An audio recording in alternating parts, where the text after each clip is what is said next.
તો સામે આવી રહી છે રાજ્યસભાની ચૂંટણી અંગે ભાજપનું મંથન સામે આવ્યું છે। ભાજપ અપનાવી શકે છે નો રિપીટ થિયરી।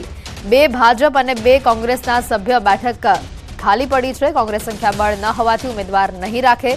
ભાજપ ચારેય બેઠક પર બિનહરીફ થશે। વર્તમાન બે ભાજપના સભ્ય રિપીટ કરવાની શક્યતા નહિવત જણાઈ રહી છે, તો ભાજપ 4 બેઠક પર નવા ચહેરાઓને સ્થાન આપી શકે છે। ભાજપ સંગઠને રાજ્યસભાના ઉમેદવારો માટે મંથન શરૂ કર્યું છે। મહત્વના સમાચાર આવી રહ્યા છે। રાજ્યસભાની ચૂંટણી અંગે ભાજપનું મંથન સામે આવી રહ્યું છે। ભાજપ અપનાવી શકે છે નો રિપીટ થિયરી। બે ભાજપ અને બે કોંગ્રેસના સભ્ય બેઠક ખાલી પડી। કોંગ્રેસ સંખ્યાબળ ન હોવાથી ઉમેદવાર નહીં ઉતારે, તો ભાજપ ચારો બેઠક ઉપર બિનહરીફ થશે। વર્તમાન બે ભાજપના સભ્ય રિપીટ કરવાની શક્યતા નહિવત છે। ભાજપ 4 બેઠક ઉપર નવા ચહેરાઓને સ્થાન આપી શકે છે। ભાજપ સંગઠને રાજ્યસભાના ઉમેદવારો માટે હાલ મંથન શરૂ કર્યું છે। વધુ વિગત મેળવીશું। સંવાદદાતા પ્રણવ ફોનલાઈન ઉપર જોડાઈ ચૂક્યા છે। પ્રણવ, વધુ અપડેટ શું છે? ચોક્કસ માની છે કે જે રીતે ગુજરાતની 4 રાજ્યસભા બેઠકો માટે ચૂંટણીનું જાહેરનામું બહાર પડી ગયું છે, ત્યારે હવે મંથન એ થઈ રહ્યું છે ભારતીય જનતા પાર્ટી તરફથી કે આ 4 બેઠકો કઈ રીતે કબજે કરી શકાય। કારણ કે જે રીતે જે બેઠકો હતી તેની અંદર 2 બેઠકો ભારતીય જનતા પાર્ટી અને 2 બેઠકો માટે કોંગ્રેસ પાર્ટીના ઉમેદવારો હતા, પરંતુ આ વખતે કોંગ્રેસનું સંખ્યાબળ ઓછું હોવાના કારણે ભારતીય જનતા પાર્ટી 4 બેઠક જીતવાની છે। ત્યારે ભારતીય જનતા પાર્ટી આ 4 બેઠક ઉપર કયા ઉમેદવારો ઉભા રાખશે તેને લઈને ભારતીય જનતા પાર્ટીએ મંથન શરૂ કર્યું છે।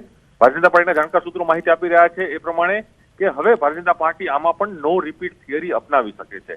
કારણ કે જે રીતે વિધાનસભા ચુનાવમાં પણ જે રણનીતિ અપનાવવામાં આવી હતી કે ઘણા લોકોને જે સિનિયર મંત્રીઓ હતા તેઓને પણ સાઇડલાઇન કરીને નવા મંત્રીઓને સ્થાન આપવામાં આવ્યું હતું, એ જ રીતે ત્યારબાદ મહાનગરપાલિકાના પણ ચેરમેન મેયર પદના જે દાવેદારો હતા તેમાં પણ નો રિપીટ થિયરી અપનાવી હતી। ત્યારબાદ આ વખતે પણ રાજ્યસભાની અંદર પણ એ જ થિયરી અપનાવવાની પાર્ટીની ક્યાંક લાઈન જોવા મળી રહી છે। પાર્ટી આ વખતે જે નવા ચહેરાઓ છે 4 નવા ચહેરાઓ ઉતારશે। એની અંદર જે 2 અત્યારે સિનિયર જે મંત્રીઓ પણ છે મોદી સરકારની અંદર, એ મંત્રીઓને જે છે તે ઉમેદવારો છે, જે નેતાઓ છે, એ નેતાઓને પાર્ટી મોટી પણ જવાબદારી આપી શકે છે, કારણ કે તે ભારતીય જનતા પાર્ટીના મોટા દિગ્ગજ નેતાઓ છે। એટલે તે કદાચ તેઓને લોકસભા ચૂંટણી પણ લડાવી શકે છે તે પ્રકારની પણ શક્યતાઓ રાજકીય વર્તુળોમાં હાલ ચર્ચા ચાલી રહી છે। તો બીજી તરફ કોંગ્રેસ પાર્ટી પોતાનો એક પણ ઉમેદવાર ઉભો નહીં રાખે, કારણ કે કોંગ્રેસ પાર્ટી પાસે પોતાનું સંખ્યાબળ અહીં ઓછું છે। તેના કારણે કોંગ્રેસ પાર્ટી આમાં કોઈ પણ દાવેદારી નહીં કરી શકે। એટલા કારણે જે રાજ્યસભાની 4 બેઠકો છે તેની અંદર ભારતીય જનતા પાર્ટી 4 બેઠકો ઉપર પોતાની જીત છે એ સંપૂર્ણ રીતે મેળવી શકશે। અને 4 જે ઉમેદવારો છે, જે જાણકાર સૂત્રો માહિતી આપી છે ભારતીય જનતા પાર્ટીના, કે તમામ 4 જે ચહેરાઓ છે તે નવા ચહેરાઓ જોવા મળશે। પ્રણવ, આભાર માહિતી બદલ।